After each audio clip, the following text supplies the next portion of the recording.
I'm Bruce Meyer, editor of Rubber and Plastics News, and I'm here with Ed Miller, Executive Director of the ACS Rubber Division.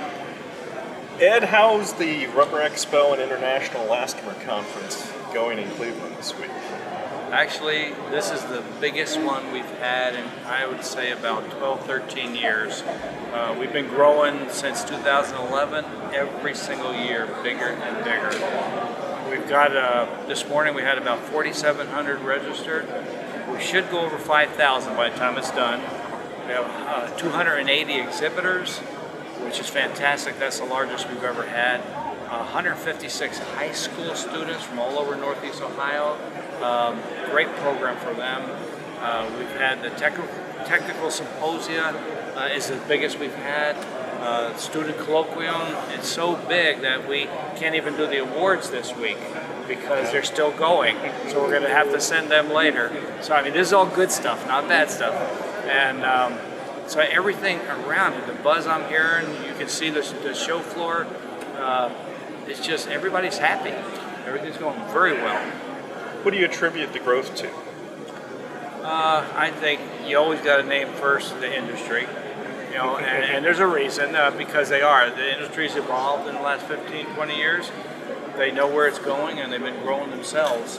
But then you also take a look at the support of our board of directors. They have given us a lot of leeway to move in new directions, which we've done.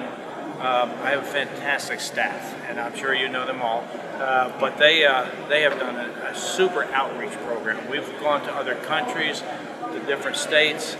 We're forming new education partnerships, new training programs. We're reaching out to potential exhibitors that have never been here before, and we've got a lot of them. We also have a dozen exhibitors that have been here all 40 years. So it tells you something. But I think all this outreach from the staff, from the board support, from the industry itself, and evolving into other markets like healthcare, that's just one.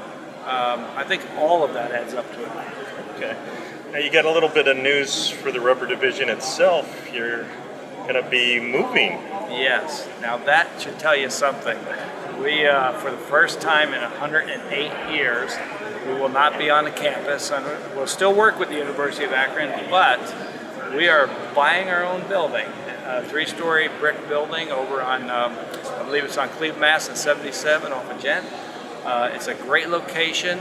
And I am happy to do this. We're going to close on the building next week, renovate it, move my headquarters, and then eventually my training center next year.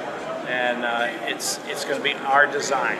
We're renovating so it fits what our needs are, because we've been growing as a staff as well. What made you decide that it was time to kind of get off campus and get your own home, so to speak? Well, let's see. There's one I can say and one I probably can't say, but the one Let's go with the one you can't say. The one I can say is that it's actually initially my board of directors. They came up with the idea. I believe it was Leonard Thomas, former chair, came up with the idea that we've been leasing for so long, and we've been growing, and we've been trying to fit into the different rooms and the facilities that we lease. But it was time that we recognize who we are and where we're heading, and let's build something that matches us in the future. So it was actually a board decision, and then Lakeisha Barkley and I took it over as staff size, and we went out, worked with realtors, found a great place, and the rest is going to be history. All right. Well, thank you, Ed, and congratulations on a great shift. Thanks. All right, thanks.